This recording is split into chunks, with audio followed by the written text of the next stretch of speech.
Nuovamente insieme, rieccoci ben trovati, bentornati ai fedelissimi di questo canale e anche ai nuovi. Esistiamo da qualche mese e vedo con piacere che c'è un'ottima risposta del pubblico e non me lo aspettavo. E fra l'altro questa risposta e la puntata di oggi è proprio figlia di una seconda puntata, il ritorno di un amico, di uno dei video che vi ha più colpito, anche leggendo i commenti e leggendo anche quello che mi avete scritto in privato, perché rinnovo fin d'ora la possibilità, a me piace rimanere un po' in contatto con tutti, quindi aggiungetemi su Instagram, su Facebook, tanto il mio nome e cognome lo conoscete e vedo che poi spesso qualcuno mi contatta in privato ed è successo dopo la puntata in questione, perché stiamo per rincontrare il professor Giovanni Cianti, quindi riprendiamo dall'essere umano allevato come una mandria, di cui trovate anche il video nella playlist precedente.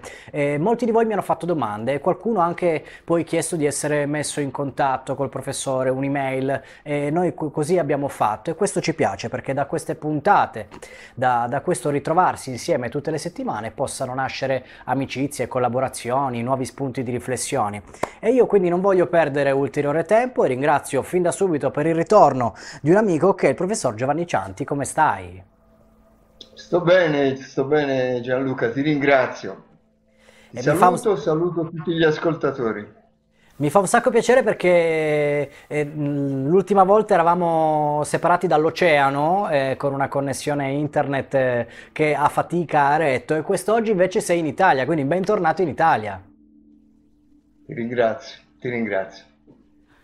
Allora riprendiamo perché insomma di argomenti ce ne sono tanti e quindi un po' da dove avevamo lasciato noi ci sentiamo, ci mandiamo anche dei documenti, delle impressioni su Telegram e quest'oggi allarghiamo un po' le nostre riflessioni anche ai nostri amici da casa che abbiamo lasciato anche liberi e aperti i commenti, quindi andremo poi a leggere anche quello che ci scriveranno. Torniamo a noi perché dopo la puntata precedente abbiamo un po' così lasciato la porta aperta.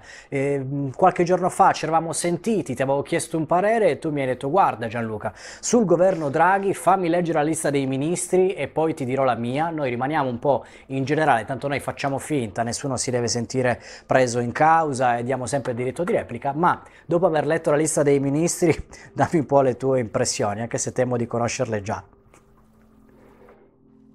Le mie impressioni sono chiaramente non positive, nel senso che valuto che questo governo parte per continuare quella missione che aveva il governo precedente e che non era riuscito a costruire in maniera accettabile, diciamo. Era stato un governo un pochino di arrangioni, qui adesso c'è una figura di rilievo, anzi ci sono molte figure di rilievo, tecniche soprattutto, per portare avanti quella che è l'agenda mondialista, l'agenda del grande reset, semplicemente.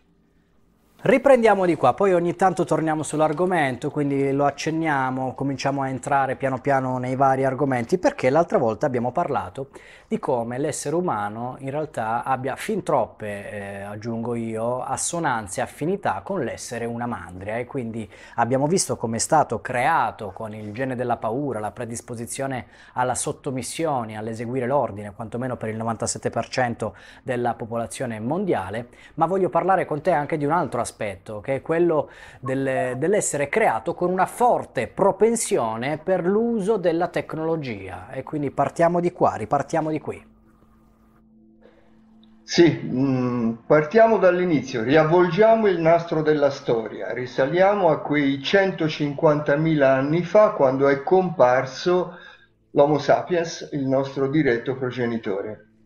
Per essere più precisi, noi abbiamo tracce della Eva mitocondriale, cioè del DNA dei mitocondri, quelli che ci trasferisce la madre durante la gravidanza, che risale a 150.000 anni fa circa, mentre l'Adamo cromosomico, cioè il cromosoma Y, quello che fa il maschio della specie, risalirebbe circa a 200.000 anni fa, che stranamente coincide con quello che ci racconta la Bibbia, perché la Bibbia ci dice Dio nella Genesi, no? Naturalmente, Dio creò Adamo e siccome Adamo si sentiva solo, poi gli aggiunse anche la compagnia femminile, e cioè Eva.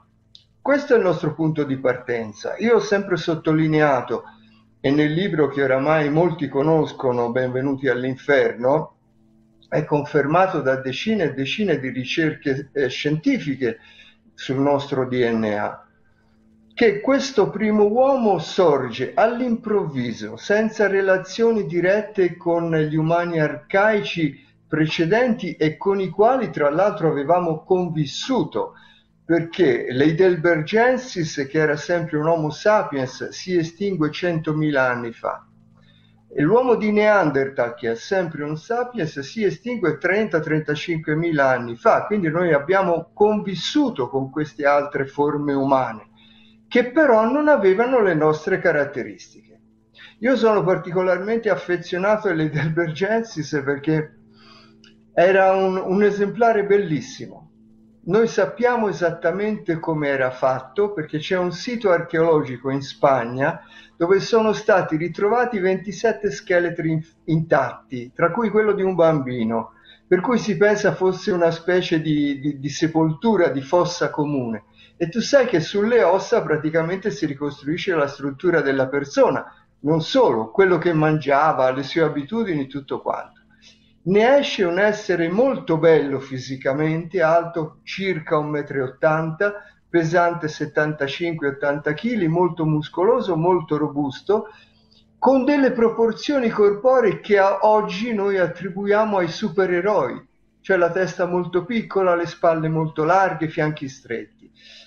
Viceversa il Neanderthal era un pochino più bruttarello, nel senso era basso di statura, tarchiato, molto robusto, strutturato per resistere al freddo dell'era glaciale in cui gran parte della sua esistenza si è svolta. Chiusa questa parentesi, la prima differenza sostanziale fra l'uomo moderno e l'uomo arcaico è la fronte. Noi abbiamo la fronte dritta, non sfuggente come il Neanderthal. Perché? Perché abbiamo sviluppato in maniera notevole i lobi temporali del cervello. Se andiamo a guardare le funzioni dei lobi temporali del cervello, si vede che sovrintendono a tutte caratteristiche che saranno fondamentali per lo sviluppo tecnologico. Per esempio la capacità di calcolo, la capacità del linguaggio, la matematica, tutta una serie di cose che riportano a quello che si chiama pensiero simbolico, che probabilmente gli stessi Neanderthal non avevano. Io faccio un esempio molto banale e molto semplice. L'uomo di Neanderthal andava a caccia con bastoni appuntiti, esattamente come fanno oggi gli scimpanzé quando vanno a caccia di piccole scimmie arboricole. Però questi bastoni appuntiti li usava proprio come bastoni per infilzare. Non aveva fatto il passaggio mentale che se io il bastone lo lancio, ho due grossi vantaggi: che l'arma mi diviene più micidiale, perché ha la forza dell'impatto, e io posso rimanere a distanza di sicurezza. Quindi solo l'Homo sapiens ha capito che il bastone andava lanciato, poi da lì siamo passati all'arco con le frecce, eccetera, eccetera. Quindi già questa è una caratteristica fondamentale che ci distingue. Poi ci sono altre, io ne cito diverse nel libro, ma quelle più importanti mi sembrano l'abbassamento della laringe, che dà spazio alla faringe. E non voglio essere troppo tecnico, no, però sono strutture che sovrintendono alla deglutizione e alla respirazione. Praticamente abbassandosi la laringe si dà spazio alla faringe e questo ci consente di vocalizzare il nostro linguaggio, di pronunciare le vocali A, E, I, O, U, altrimenti noi ci esprimeremmo con suoni gutturali, esattamente come faceva l'uomo di Neanderthal. E guarda bene, questa mutazione è molto pericolosa per la sopravvivenza, perché ti impedisce di deglutire e di respirare allo stesso tempo. Tant'è vero che i nostri bambini fino a 2 anni di età hanno la laringe alta, in modo che possono succhiare il latte e contemporaneamente respirare. Quindi se noi ci rifacciamo a quella teoria, che poi non era neppure una teoria, era un'ipotesi farlocca di Darwin dell'evoluzione, per cui viene premiato nella traiettoria evolutiva l'organismo che meglio si adatta, questo non era un mutamento che ci adattava all'ambiente, anzi ci penalizzava. Ecco, fra Poi l'altro, l'altro, sì, prego. no, l'unica cosa che infatti lo sottolineiamo sempre è che anche nello staff interno di Darwin, il suo più fedele collaboratore ha sempre riferito che questa teoria può valere per molti degli animali sulla Terra, ma non per l'uomo. Quindi è già nata così questa teoria.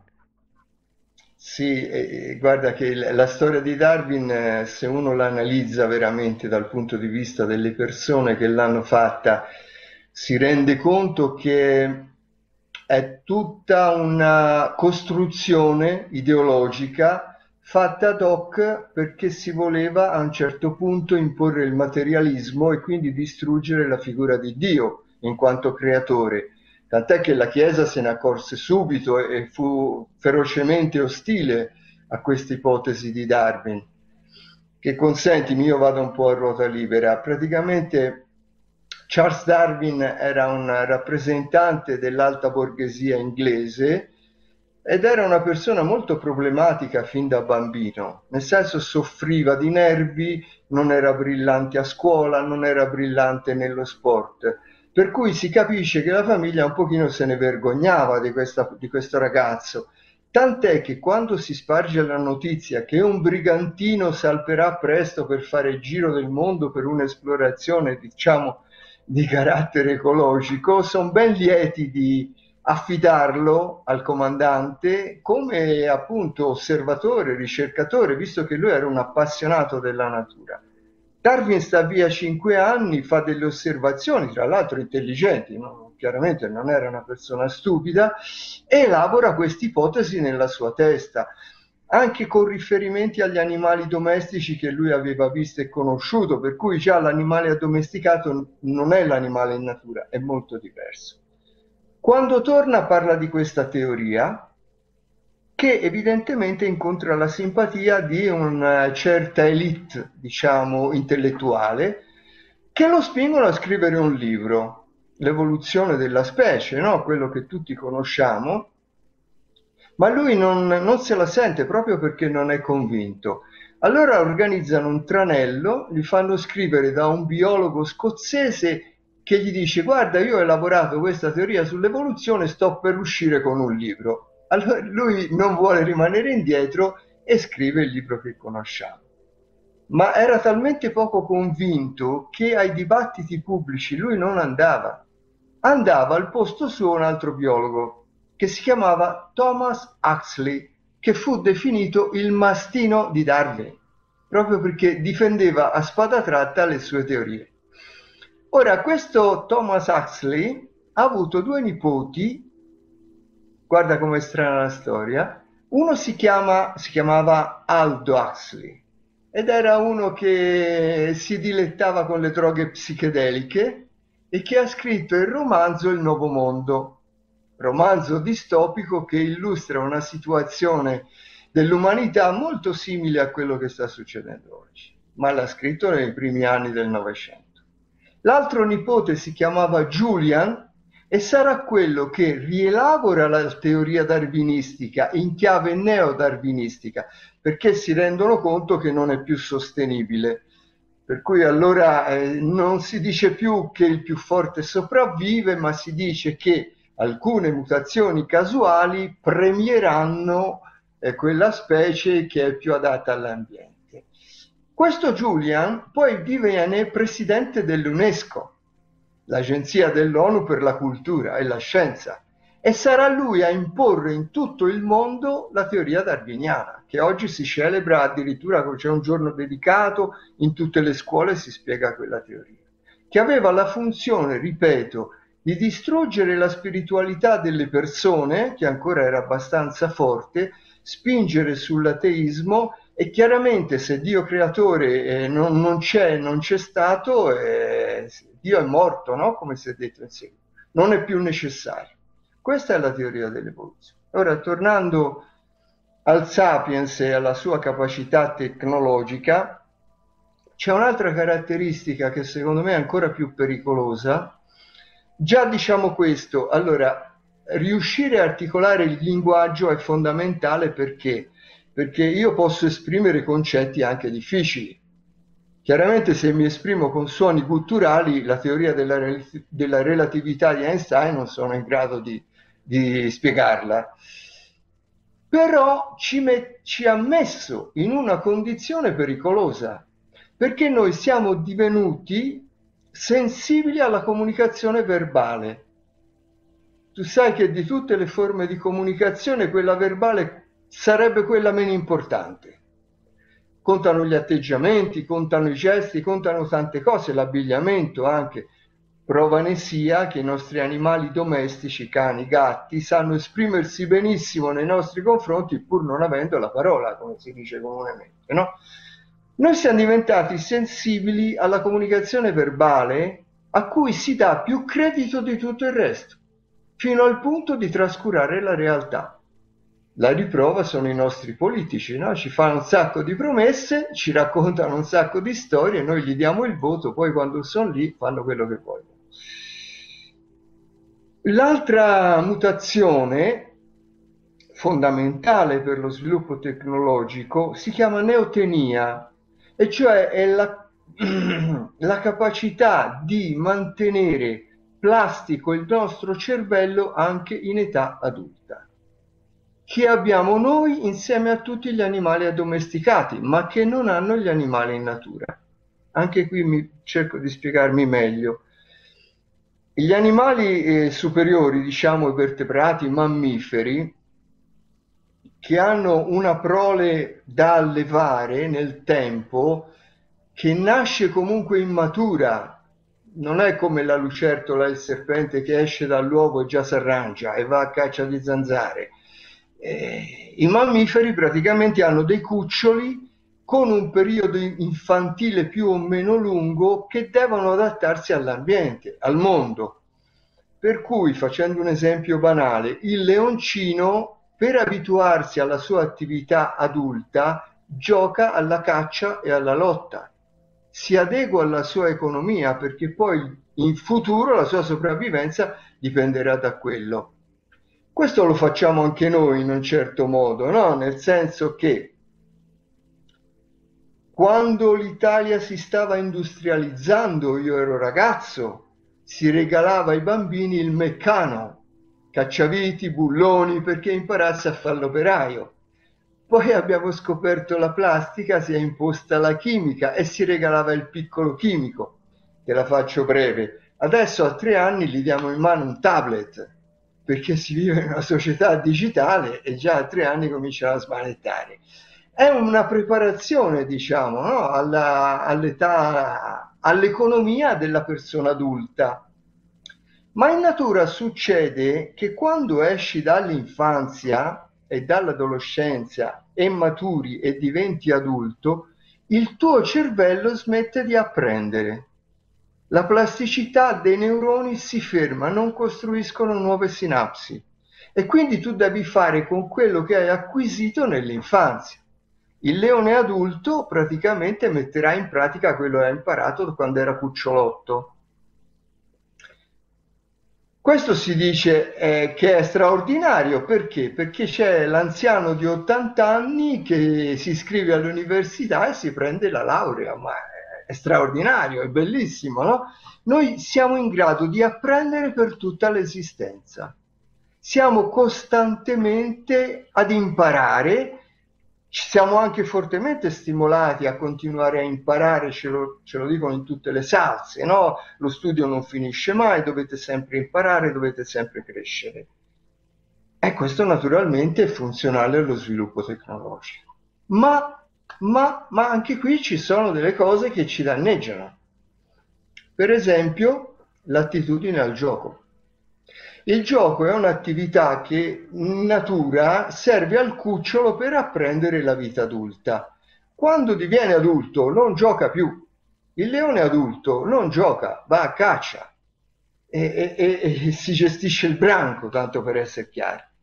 Noi no, noi siamo dipendenti dal gioco, qualunque forma di gioco, quello diciamo sportivo, praticato o assistito, oppure qualunque altro gioco, no? I videogame, le carte, i dadi, per tutta la vita. E questo non è positivo a mio giudizio. Altri aspetti della neotenia che ci danneggiano è che si rimane eternamente bambini. E quindi analizziamo un pochino la psicologia del bambino. Si sente fragile, ha bisogno di protezione e noi anche da adulti ci sentiamo fragili e cerchiamo protezione. L'abbiamo visto in questo periodo epidemico, no? Ci promettono la salute e la sicurezza e noi rinunciamo alla libertà pure di sentirci al sicuro. In più i bambini sono creduloni, gli si racconta delle favole di Babbo Natale, delle fatine e ci credono. E noi siamo creduloni come bambini anche da adulti. Cioè abbiamo perso completamente ogni contatto con la realtà. Chiudo Ecco, qua perché sono stato sì, prolisso, mi rendo conto, no, no? no, ma Capisci bene è come queste interessantissimo. mutazioni si rivolgono contro di noi e ci rendono ancora più sottomessi. Ecco, Se poi ci mettiamo il gene della paura, io quello che voglio fare un po' uno spunto di riflessione, perché poi io in realtà guardando un po' il bicchiere mezzo pieno, per quanto fosse possibile, in realtà sono realmente convinto di quello di cui abbiamo parlato anche nell'altra puntata. Questo vale per il 97% degli individui.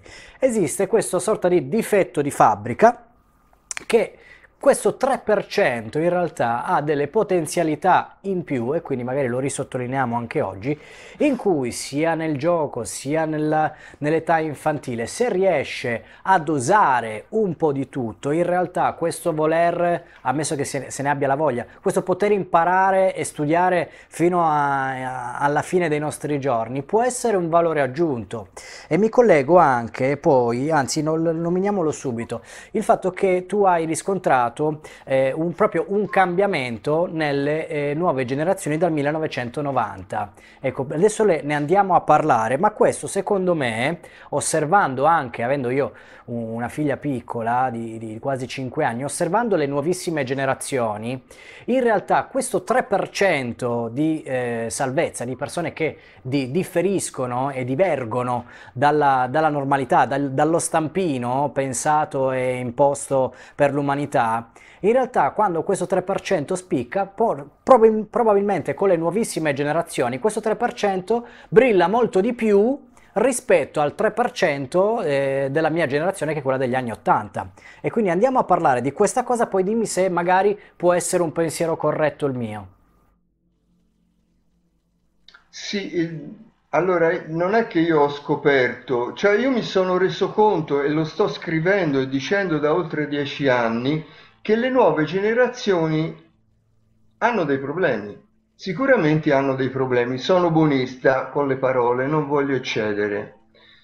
Adesso abbiamo la conferma scientifica, perché c'è una serie di studi che dimostrano questo fenomeno che si chiama Reversal Flynn Effect.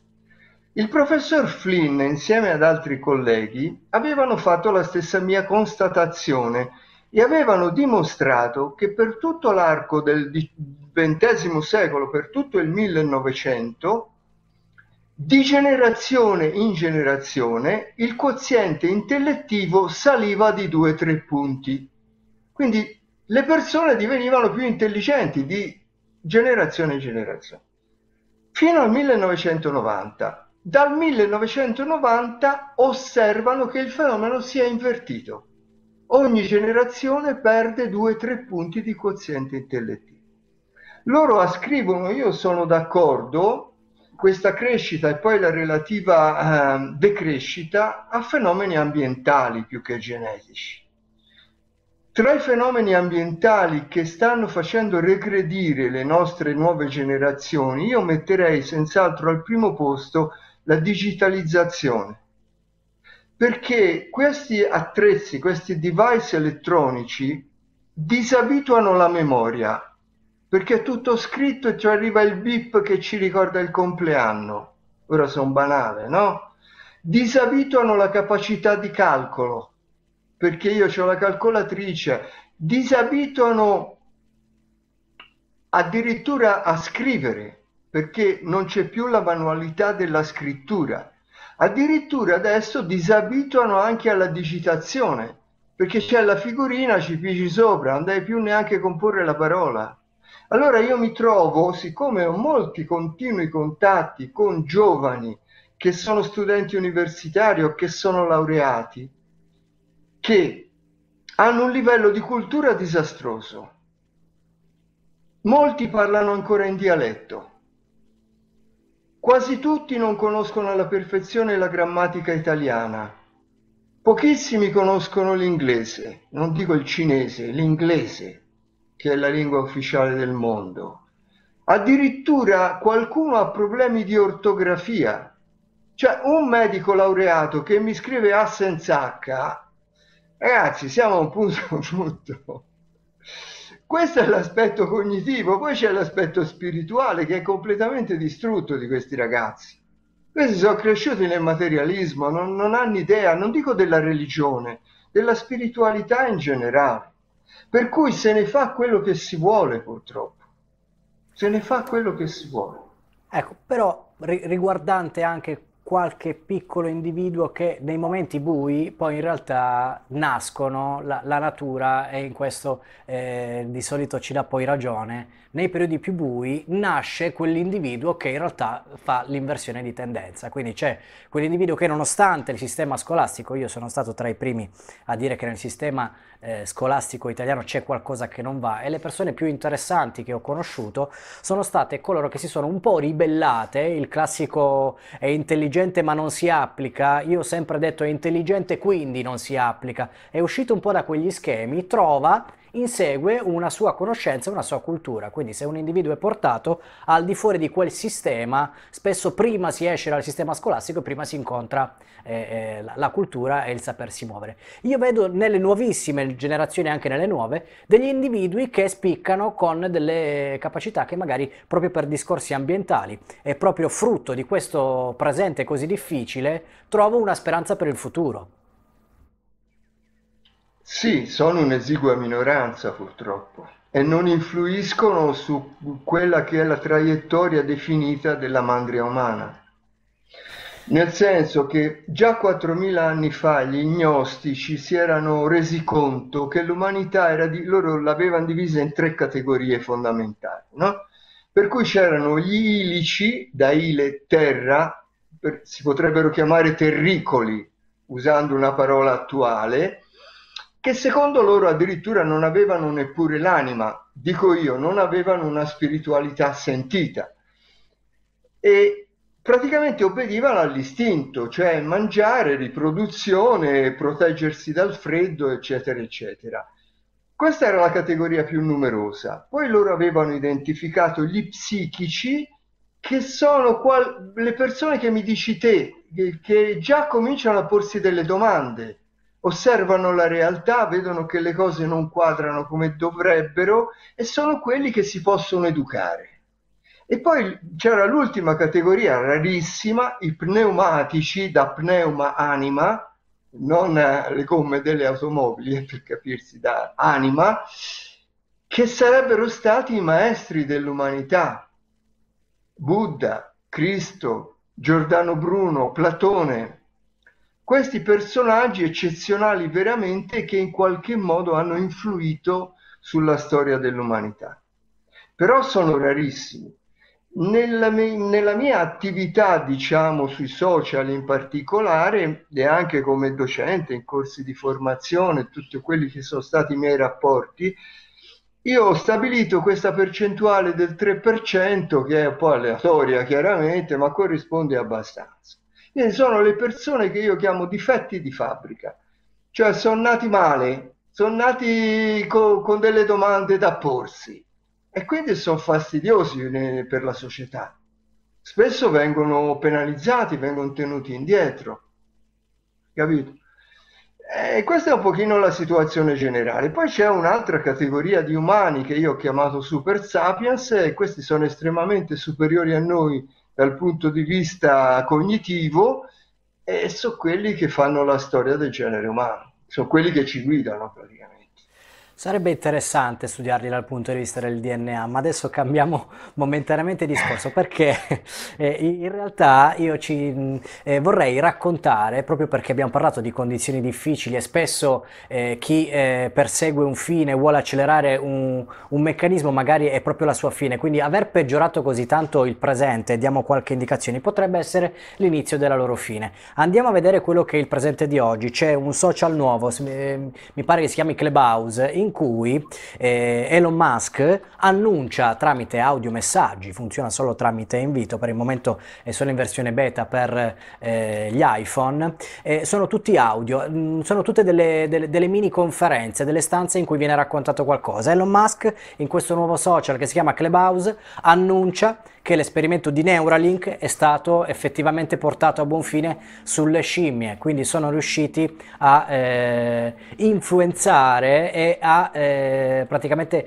come giocare a un videogioco, ma anzi al posto del videogioco c'è un essere vivente, una scimmia. E quindi questo esperimento lascia intendere le peggiori cose. Apro un'altra parentesi così poi ti lascio la parola e arriviamo anche a qualche annuncio che in qualche altra puntata precedente abbiamo fatto della creazione degli esperimenti un po' genetici del super soldato, e quindi ti passo la parola perché abbiamo messo un po' di argomenti così giusto per finire un po' in bellezza, ecco.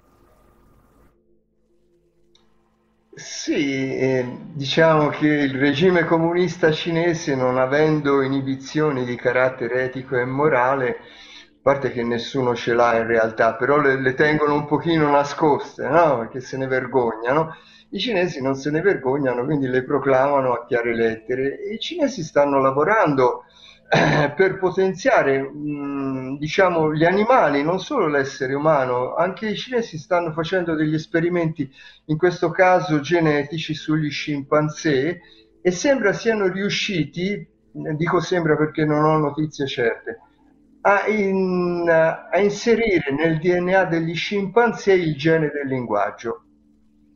Per cui forse arriveremo ad avere degli scimpanzé che addirittura parlano come noi, vedi Pianeta delle scimmie, tutta la serie famosa. Adesso c'è una cosa da notare su questo. Ah, vedo che avete trovato l'articolo relativo. Praticamente non basta avere nel cervello i neuroni capaci di organizzare un linguaggio, serve l'organo. Nel caso dell'Homo sapiens l'organo è stato raggiunto abbassando la laringe, quindi bisogna vedere se poi nello scimpanzé si riesce a fare lo stesso meccanismo. Però la strada è questa. Il fenomeno si chiama exattamento, quando c'è una capacità neurale ma non corrisponde ancora un organo che poi si svilupperà e metterà a frutto quella capacità. Questo è il discorso. Ora poi sull'essere umano che cosa fanno gli scienziati cinesi? Stanno costruendo dei super soldati. Fondamentalmente un impero in espansione come quello cinese ha bisogno di un esercito che al momento è il più numeroso del mondo. Non è il più armato, ma è il più numeroso.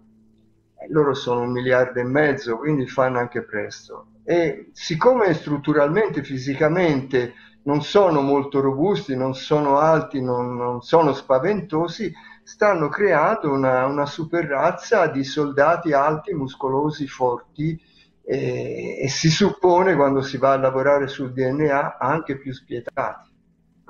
E fra l'altro Anche più. mi risulta che non siano gli unici, perché avevamo trovato anche delle notizie riguardanti i francesi, quindi i nostri vicinissimi, e anche loro stiano lavorando a super soldato, come però se non mi sbaglio lì c'erano dei farmaci di mezzo, chissà se la nostra regia riesce a trovarci, ha già trovato, eccolo qua. Francia e Cina sviluppano il super soldato OGM. Sì, farmaci che sicuramente saranno terapie igieniche, perché se no non sarebbe soldato OGM. Capito? Ma allora perché un pochino tutti ci lavorano? Perché la gestione planetaria di queste cose è accentrata, è nelle mani di poche persone. Alcuni paesi sono più disponibili, altri hanno più risorse, altri ancora lo possono raccontare, qualcun altro lo tiene nascosto.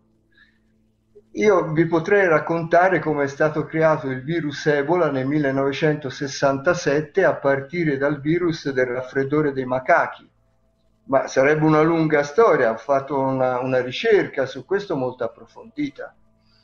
Risale al 1967 in un laboratorio tedesco a Marburgo. Tant'è vero, inizialmente si chiamava il virus di Marburgo e fu talmente potenziato all'inizio che morirono subito 5 ricercatori, quindi difficilissimo da controllare. Poi hanno fatto una serie di esperimenti, gli hanno dato ulteriori mutazioni, per cui era meno mortale, era meno aggressivo, aveva una, un periodo di latenza più lungo, quindi come arma era molto più vantaggioso. Perché poi queste cose sono fatte tutte in funzione bellica, naturalmente. È da lì che parte tutto qua.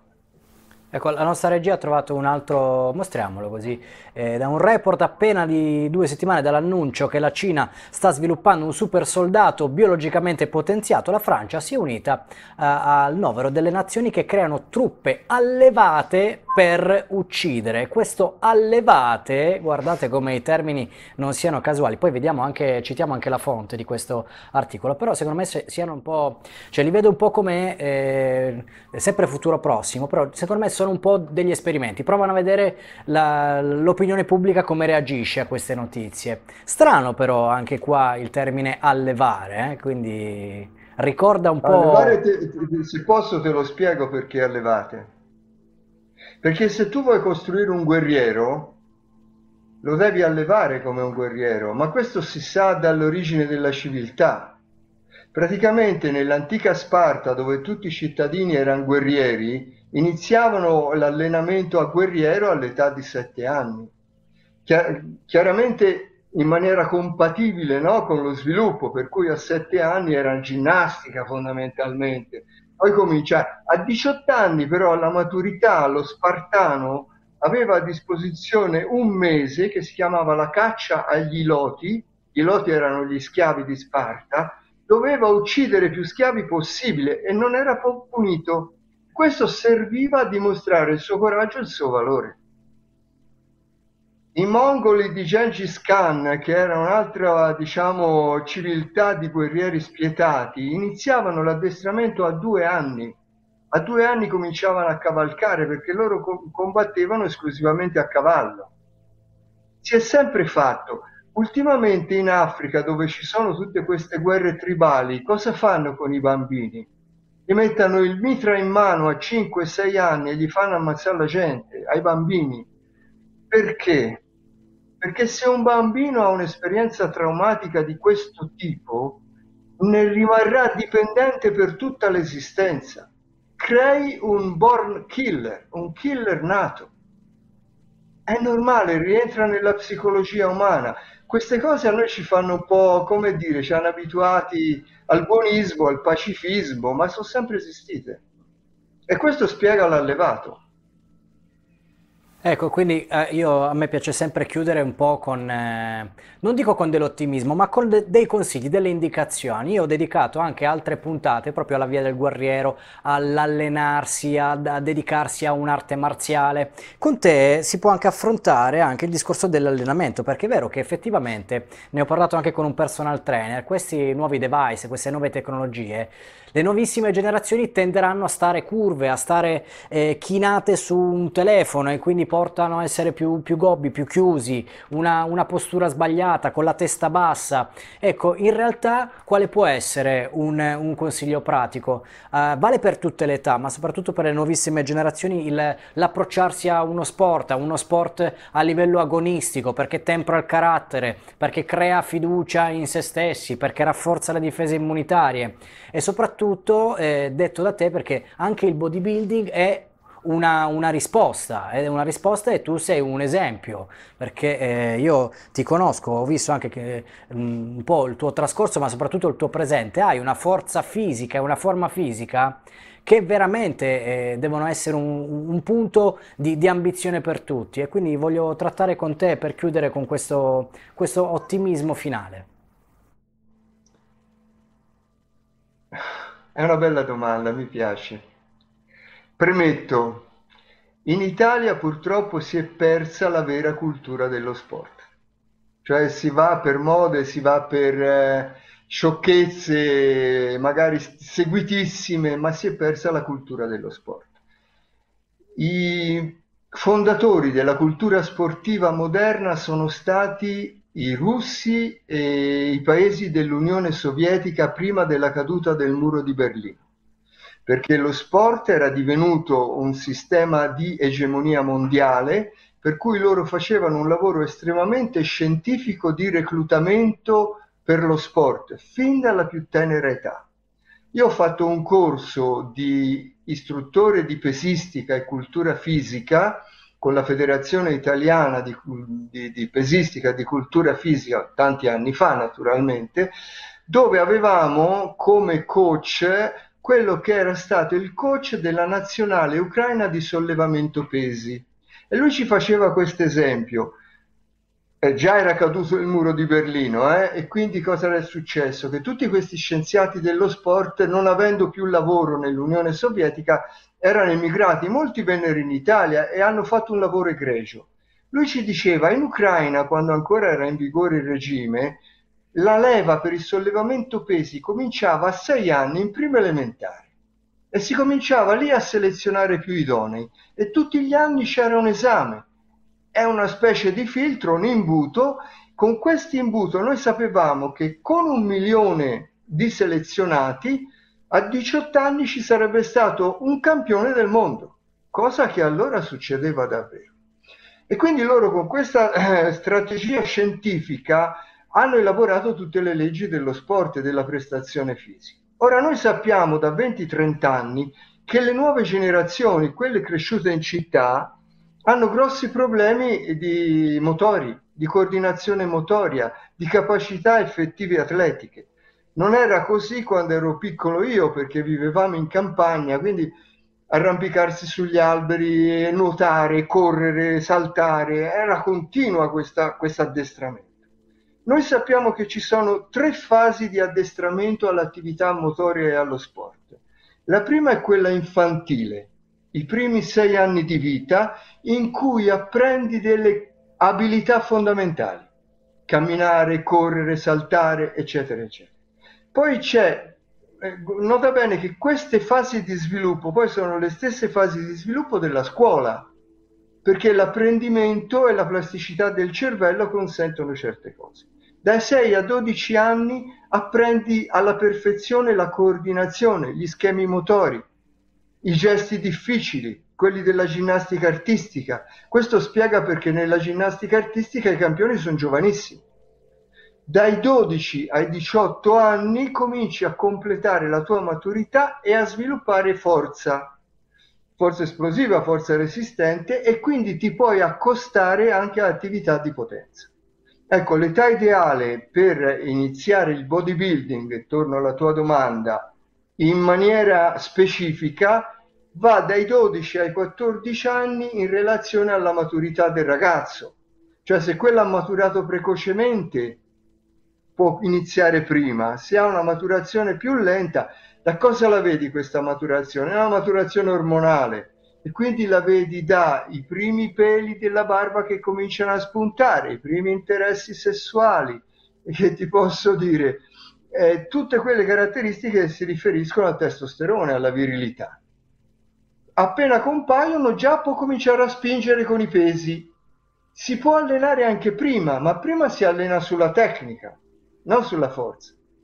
Cioè gli dai il bilancierino di plastica e gli insegni i movimenti, tanto per essere banali, no? Il top della forza massimale si raggiunge con la maturità sessuale, 24-25 anni. Successivamente si tende a perdere questa capacità, ma si guadagna in forza resistente.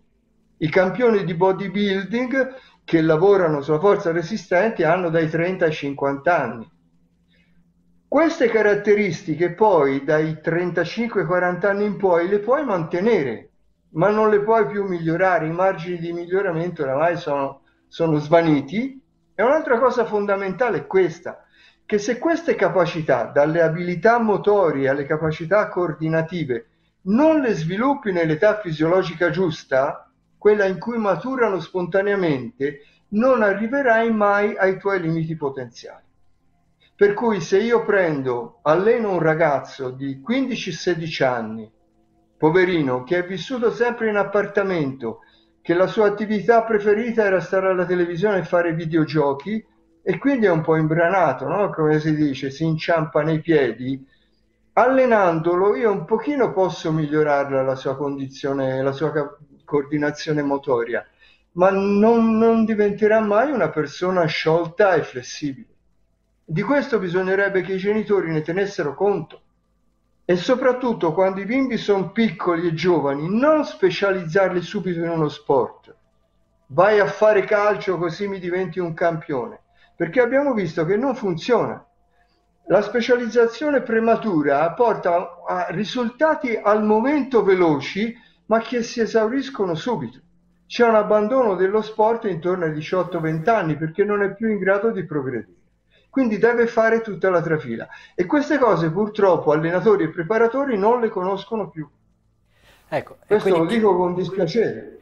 chiudo anche il cerchio e così si torna anche all'istruzione. Io negli anni 80 arrivo da una generazione dove nelle scuole elementari c'era sempre una palestra e nel mio caso anche una piscina. E durante le ore di scuola si faceva nuoto, si faceva palestra, la lezione di educazione fisica non si saltava per qualunque tipo di scusa possibile e immaginabile, e poi c'era proprio il culto dell'agonismo, del fare sport, e questo è il mio consiglio. Anche in età adulta andare quantomeno a correre, e anche quella è una forma di meditazione. Chi mi segue sa che io parlo molto di meditazione di India, parlerò poi dei power mantra e di come anche la forza, anche un modo per staccare la mente, sia fare 7, 8, 10 km di corsa, mettersi sotto dei pesi, superare i propri limiti, entrare in un ring, come dico sempre, anche solo per un match, ma per capire l'emozione che si prova nel salire sul ring. E questo tempra lo spirito e le persone del futuro, e penso che sia una speranza che, parlandone, secondo me ci siamo creati un buon karma, professore?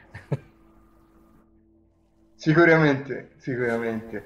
No, no, condivido perfettamente quello che hai detto tu, non c'è dubbio. Ecco. Tra l'altro, praticare sport fin dall'età infantile e giovanile dà disciplina nella vita, che poi quella disciplina tu la puoi applicare a tutti i campi, al lavoro, alle amicizie, a uno stile di vita sano, capito? Sarebbe fondamentale. Bene. Però vedi che i genitori di oggi che hanno i bambini piccoli rientrano nei nati dopo il 1990 e quindi non ci arrivano. Speriamo che Scusa, se questi, so così. speriamo che questi video servano anche per dare Vediamo spunti di se riflessione. si accende qualche lampadina a casa. Nel frattempo io ti ringrazio per essere stato insieme a noi, che siamo giunti alla conclusione di questa puntata, e io quindi ti ringrazio anche a nome di tutto lo staff di Facciamo Finta Che, perché sei un amico prima che un relatore preziosissimo. Ringrazio voi per questa possibilità che mi date. Rimango sempre disponibile, naturalmente. Abbraccio tutti con affetto. Al di là, diciamo, del mio pessimismo, o che può sembrare tale, se io non fossi fondamentalmente ottimista e predisposto a sviluppare, diciamo, le capacità e i talenti delle persone, non avrei fatto questo lavoro. Un abbraccio a Fantastico. tutti. E vi invito anche a seguire ovviamente il canale di Giovanni Cianti, a vedere i suoi libri, seguirlo sui lavori, perché sono veramente illuminanti sotto tanti punti di vista. Iscrivetevi su tutti i social possibili e immaginateli, cercate Facciamo Finta Che su Telegram, Facebook, Instagram, YouTube, chi più ne ha più ne mette. Qualora uscisse un nuovo social noi ci saremo per primi, perché crediamo in questo lavoro. Prima di andare in sigla, ancora un grazie al nostro amico e professore Giovanni Cianti. Un abbraccio a tutti.